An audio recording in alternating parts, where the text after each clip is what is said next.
Hello and welcome to the session on Python strings. Now strings in Python can be marked by either single quotation marks or double quotation marks.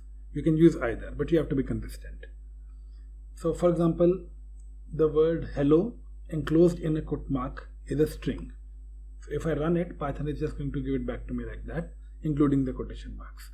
Now an important thing to remember about strings is that in Python, strings are immutable objects. So we cannot change strings. We can reassign them, but the actual string remains the same. Now having understood that, let's see how we can approach strings in different ways. So the first thing you want to do with a string is you want to print it out to the display. So that can be done using the print function. So the print function is an inbuilt Python function, and you pass in the string that you want to print. Now if we pass in hello, it will print hello to the output. Let's run this cell and see. So there you are. Now both these lines are doing the same thing. They are printing hello. You will notice that the quotation marks around the side are not printed out when we are printing a string. So the hello comes out plain. You can use either double quotes or single quotes. They both work the same way. But you cannot use one single and one double quote. That will give you an error. You can also assign strings to variables. So for example, you can say a is equal to hello, and that's assigning the string. And once you have assigned it, you can then print the string like this. So that works the same way. Now on occasion, you might want to have a string that goes across several lines. Now to do that, you can use something called a multi-line string. So for example, you have a is equal to welcome to this Python course. Now to make sure that Python understands that you're using a multi-line string, you include triple quotation marks. So triple quotation marks lets you have a multi-line string like this. Now this is particularly useful when you're defining functions of your own and your function help text can run into many lines, and so this is the classic use case over there. When you define a function, you straight away go into triple quotes and then you define whatever text that you want to have as a help feature of that function. But we'll come to that later. Right now it's important to remember that if you're using a multi-line string, then you indicate that by using 3 quotation marks.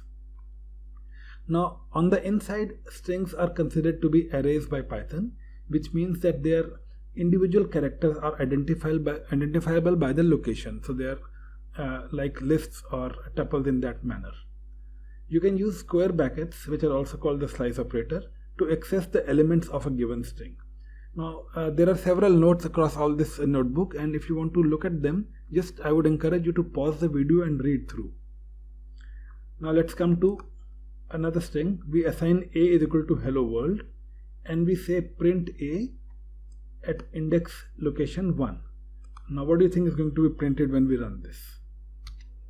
We get the letter E.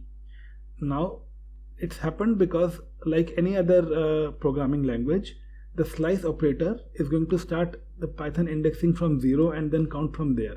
So the 0th position would be H, the first position is E. So the first position is E, and therefore the first position we are invoking by using this function is going to print out E. If we want to print out H, we're going to have to pass 0 to it, and let's see how that works. And there you go. Now you can also use a segment of the string. You can invoke it by using the slicing function. So you give it a range. Here we're giving it a range 2 to 5. Let's see what that prints. We've got LL and O. Now for all slice operators, this works the same uniformly across Python. We give it a start point 2. We give it an end point 5. So the start point is index location 0 is H, E is 1, and L is the second position in the index. So it's going to start at L. Then 2, 3 and 4 are going to be printed, LL and O, but the 5th one, which is the comma, is not going to be printed because Python will not include the 5 or the ending point in the slice operator. So we are going to print 2, 3 and 4 only, not the 5th one. Now we come to negative indexing.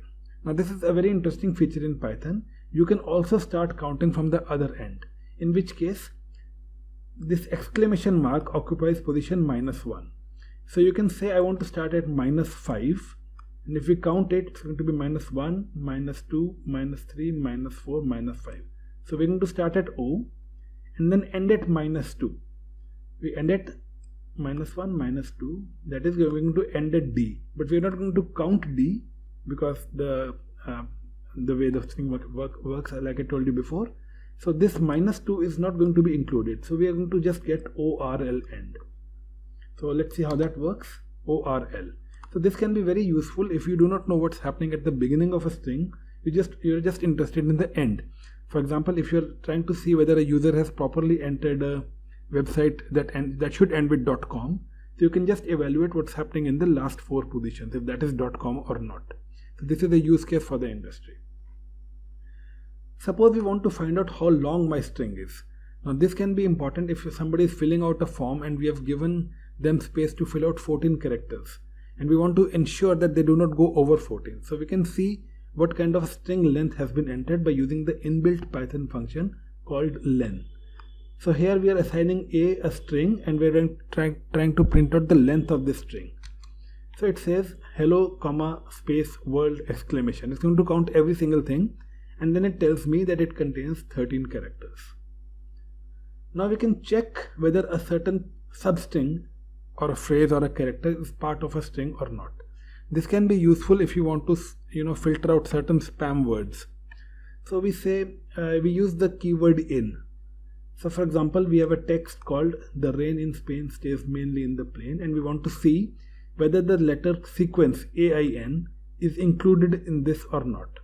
So we use x is equal to ain in text. What it's doing is it's looking for ain in this particular text, and it's returning a boolean. It can be true or false, and then the boolean is assigned to our variable x, and we're going to print x. So what boolean do we expect out of this? Since AIN is definitely there, in fact it's there multiple times, 1, 2, 3 and 4. It's there 4 times, but it doesn't matter. Even if it is there one single time, this whole boolean is going to evaluate to true. So we should expect to print true here, right? So this is how it works. Now we can also do string concatenation, which means that we can put 2 strings together. So if we have a string A is equal to hello and a string B is equal to world, then we can say a string C is equal to A plus B. We use the plus operator here, and it's going to put these 2 strings together and give us an output. So this is the output we get. Now you will notice that there is no space in hello world. It's one continuation, and that is because it's going to literally just take the 2 strings and put them together. If we want a space, we can include one as a part of one of the strings that we have used. So for example, now it's going to produce a proper hello world. And this is your hello world to Python strings. I hope you enjoyed the lesson, and we see you in the next one. So take care. Bye-bye.